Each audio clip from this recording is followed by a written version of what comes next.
घने हरे भरे जंगल में एक छोटी सी मेहनती चींटी रहती थी जिसका नाम था चिंकी। उसी जंगल में एक मस्तमौला टिड्डा रहता था जिसका नाम था टिंकू। चिंकी सुबह से शाम तक खाना इकट्ठा करती रहती, लेकिन टिंकू वह तो दिन भर गाना गाता, नाचता और पेड़ों की टहनियों पर उछल कूद करता रहता। एक दिन चिंकी बोली, टिंकू, थोड़ा काम भी कर लिया करो। टिंकू हंसते हुए बोला, अरे चिंकी, जिंदगी 2 दिन की है, काम बाद में करेंगे, पहले मजे करो। ये सुनकर जंगल के सारे जानवर हंस पड़े। अगले दिन टिंकू ने एक नया खेल शुरू किया। उसने केले के छिलके पर फिसलने की प्रतियोगिता रख दी। बंदर, खरगोश और गिलहरी सब खेलने आ गए। सबसे पहले टिंकू फिसला, लेकिन इतनी तेजी से फिसला कि सीधे एक झाड़ी में जा गिरा। झाड़ी से आवाज आई, अरे, मेरे ऊपर कौन गिरा? वहां एक मोटा सा साही बैठा था। उसके कांटे टिंकू को चुभ गए। पूरा जंगल हंसी से गूंज उठा। टिंकू शर्माते हुए बोला, आज तो मेरी बैंड बज गई। कुछ दिन बाद जंगल में सबसे स्वादिष्ट फल खोजने की प्रतियोगिता हुई। टिंकू ने सोचा, मैं सबसे पहले पहुंचूंगा।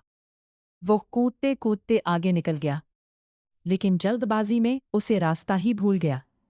उधर चिंकी धीरे धीरे चलती रही। उसने रास्ते में छोटे छोटे निशान बनाए ताकि वापस लौट सके। आखिरकार वही सबसे पहले फलों वाले पेड़ तक पहुंची। टिंकू बहुत देर बाद वहां पहुंचा और बोला, इतनी छोटी होकर भी तुम मुझसे पहले कैसे पहुंच गए? चिंकी मुस्कुराकर बोली, तेज दौड़ने से नहीं, सही रास्ता चुनने से मंजिल मिलती है। टिंकू ने सिर खुजलाया और कहा, ये बात तो सही है। कुछ दिनों बाद जंगल में तेज बारिश शुरू हो गई। नदी का पानी बढ़ने लगा। टिंकू घबरा गया क्योंकि उसने अपने लिए कोई सुरक्षित जगह नहीं बनाई थी। चिंकी ने पहले ही जमीन के अंदर मजबूत घर बना लिया था। वो बाहर आई और बोली, जल्दी मेरे साथ चलो।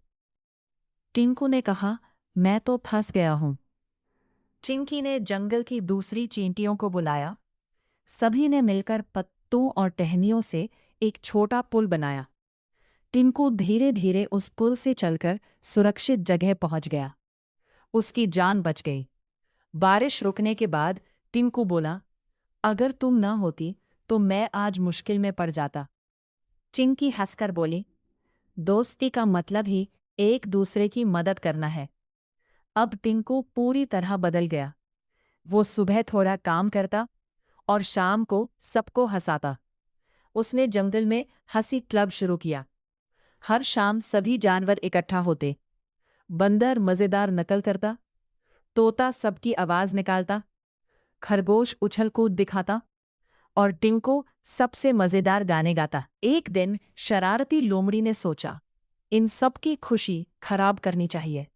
उसने सबके फल छिपा दिए। सभी जानवर परेशान हो गए। तभी चिंकी ने जमीन पर छोटे छोटे पैरों के निशान देखे। वो बोली, फल लोमड़ी लेकर गई है। टिंकू तुरंत ऊंची चट्टान पर चढ़ गया। वहां से उसने देखा कि लोमड़ी एक गुफा में फल छिपा रही है। उसने जोर से आवाज लगाई, दोस्तों, फल मिल गए। सभी जानवर वहां पहुंचे। लोमड़ी शर्मिंदा हो गई और बोली, मुझसे गलती हो गई। चिंकी बोली, अगर माफी सच्चे दिल से मांगी जाए तो दोस्ती फिर से हो सकती है। लोमड़ी ने सारे फल वापस कर दिए। अब जंगल में पहले से भी ज्यादा खुशी रहने लगी। एक दिन जंगल के राजा शेर ने सभी को बुलाया। शेर बोला, इस साल जंगल का सबसे अच्छा दोस्त कौन है? सभी जानवर एक साथ बोले, चिंकी और टिंकू। शेर ने दोनों को जंगल मित्र सम्मान दिया। टिंकू मुस्कुराकर बोला, पहले मैं सिर्फ मौज मस्ती करता था, लेकिन अब समझ गया हूं कि मेहनत और दोस्ती साथ हों तो जिंदगी सबसे खूबसूरत बन जाती है। चिंकी बोली, और अगर मेहनत में हंसी भी। Please watch our video, like it, and subscribe. Thank you all from the bottom of our hearts.